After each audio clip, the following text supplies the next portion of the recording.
What's going on YouTube, it's GadgetsBoy and welcome to another video. Today we're taking a look at the brand new Audi Q8. I haven't driven the Q7 and the A8. The first thing that comes to mind is how the Q8 looks like the Q7 and the A8 have come together to make a car child. The Q8 is sloped towards the back to create coupe-like look and it looks fantastic. It has new frameless doors that create an illusion that the Q8 is actually smaller than it is. I love the frameless door because again this is something that sometimes when it comes to big cars can be an issue. The Q8 features a wider and more prominent single frame grille that sticks out a little and LED lights that are more slimmer to give you a coupe look and much fuller and more aggressive wheel arches.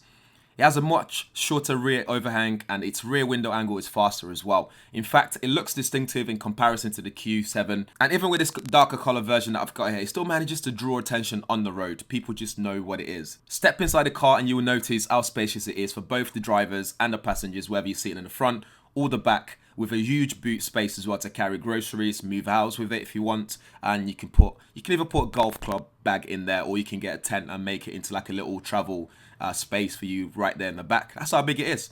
The boot can be opened via the key fob or using a button accessible to the driver, and can be easily closed using a button on the door, on the boot door itself as well, just to make it a little more convenient since it's a big car. One of my favorite things about the Q8 is Audi's split level MMI touchscreen infotainment consoles. The same thing you find in the current A8, A7 and even the A6 as well, the new A6.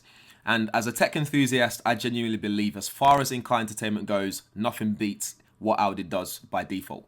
The user interface is very easy to get used to. You can write on the bottom layer as well when entering things like your destination in maps. Even the maps itself, the graphics is very responsive and it's ready for Apple CarPlay or Android's version as well. You can also use wireless charging in there, although it's not that quick. And I'm hoping that maybe Audi's going to work on this for fast charge, because most smartphones out right now, they all feature fast charge in them. When it comes to the sound system, the model here is kitted with B&O sound system, which is really good. You got subwoofer there as well, and you can even like tweak it, change the settings to suit your style, your musical taste. While some may say it looks distracting, and you even get more screen in your face when you look at the virtual cockpit instrument panel just behind the steering wheel. However, with the way it's set up and settings available, you can tweak it to make it more functional rather than distracting when driving.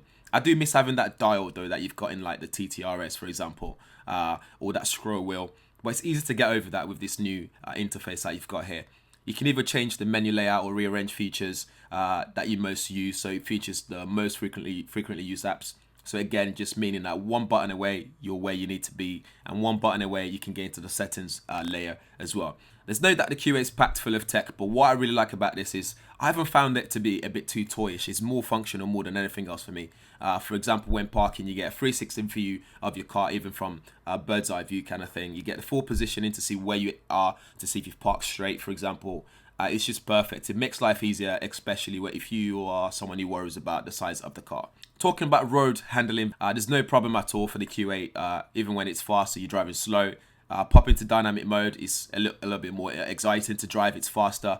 You get slightly heavier steering and firmer suspension when you pop into dynamic mode. It takes corners for breakfast like it's nothing on this thing. However, I find it a bit hefty as it's SUV when driving your normal roads, day-to-day turning and so on, and tight roads and that kind of stuff. It makes it a little bit more difficult to maneuver. But once you get used to it after a couple of weeks, you're good to go. There are sensors there in place to make sure that you're okay. You got autonomous driving there as well, just to help you drive on the motorway, for example, just ease up the tension when driving there. Overall, the Q8 is oozing premium, and starting from around 63,000, you are getting a car that is good on fuel, looks good, packs a bunch of tech, both inside and under the bonnet, plus more. Audi fans will like this car for sure, but if it's worth upgrading from the current Q7, that's a whole different conversation to be had. Anyway, guys, do let me know what you think in the comments below. Thanks for watching. Make sure you hit that subscribe button and the bell button to be one of the first people to know when we upload a video on this channel. See you guys in the next one.